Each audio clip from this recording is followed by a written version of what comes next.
आज की कथा है श्री सेतुबंध रामेश्वर।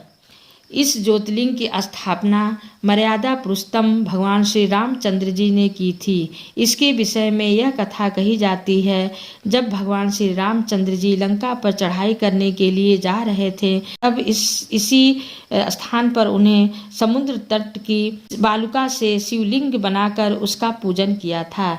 ऐसा भी कहा जाता है कि इस स्थान पर ठहर कर भगवान राम जल पी रहे थे कि आकाशवाणी हुई कि मेरा पूजा किए बिना ही जल पीते हो। इस वाणी को सुनकर भगवान श्री राम ने बालुका से शिवलिंग बनाकर उसकी पूजा की तथा भगवान शिव से रावण पर विजय प्राप्त करने का वर मांगा।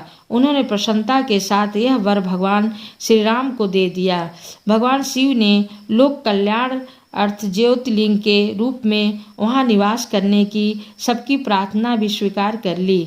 तभी से यह ज्योतिर्लिंग यहाँ विराजमान है। यह ज्योतिर्लिंग के विषय में एक दूसरी कथा इस प्रकार कही जाती है, जब भगवान श्री राम रावण का वध करके लौट रहे थे, तब उन्होंने अपना पहला पड़ाव समुद्र के इस पार गंधमादन पर्वत पर डाला था।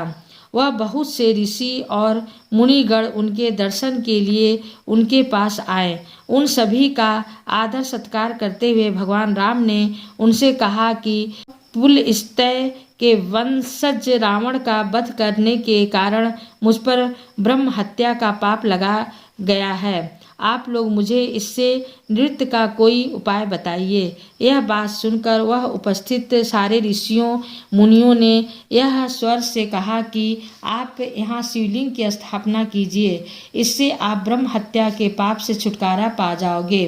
भगवान श्री राम ने उनकी यह बात स्वीकार कर हनुमान जी को कैलाश पर्वत जाकर वहां से शिवलिंग लाने का आदेश दिया। हनुमान जी तत्काल ही वहां जा पहुँचे, किंतु उन्हें उस समय वहां भगवान शिव के दर्शन नहीं हुए।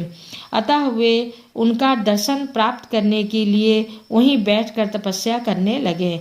कुछ काल पश्चात शिव जी के दर्शन प्राप्त कर हनुमान जी शिवलिंग लेकर लौट, किंतु तब तक शुभ मुहूर्त बीत जाने की आशंका से वहां सीता जी द्वारा लिंग स्थापित कराया जा चुका था।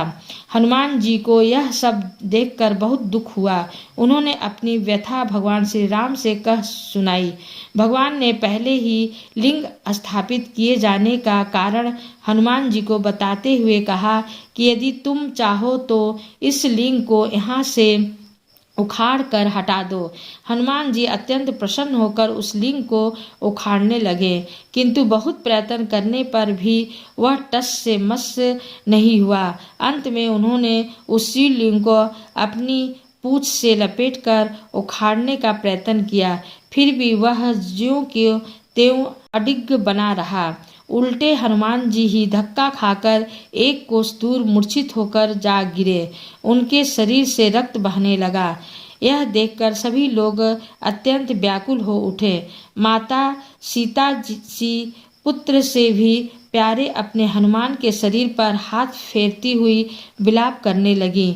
मूर्छा दूर होने पर हनुमान जी ने भगवान श्री राम को परम ब्रह्म के रूप में सामने देखा। भगवान ने उन्हें शंकर जी की महिमा बताकर उनका प्रबोध किया।